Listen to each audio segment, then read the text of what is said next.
अस्सलाम वालेकुम दोस्तों, की हाल चाल है जी? ठीक हो यार? माशाल्लाह जी, साढ़े कबूतर पाकिस्तान पहुँच गए जनाब। उस्ताद अकबर शाही साहब की मेहरबानी है जनाब, उन्होंने वजह तो ये पाकिस्तान पहुँच गए। देखो कितने फ्रैश हैं माशाल्लाह।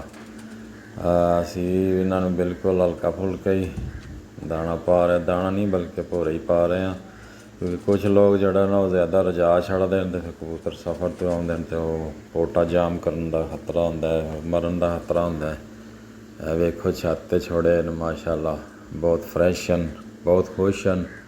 असी खुले छड्डे धुप लवा रहे हैं उन्होंने, क्योंकि कैद रहे काफ़ी दिन पिंजरे सी ते माशाल्लाह काफ़ी फ्रैश हैं।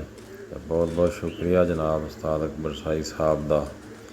जिस भेजने हो जनाब उन्होंने रबता करो। हाँ जी माशाल्लाह, देखो कितने खुश हैं माशाल्लाह, बिल्कुल फ्रैश कबूतर हैं और बहुत जल्दी पहुँचा है उन्होंने। देखो असी खुले छड्डे मौज करो। काफ़ी वड्डी छत है जनाब, फिरन टुरन लगे माशाल्लाह।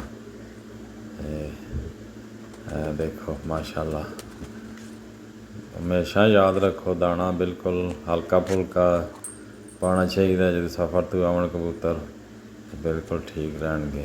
बहुत शुक्रिया उस्ताद अकबर जी।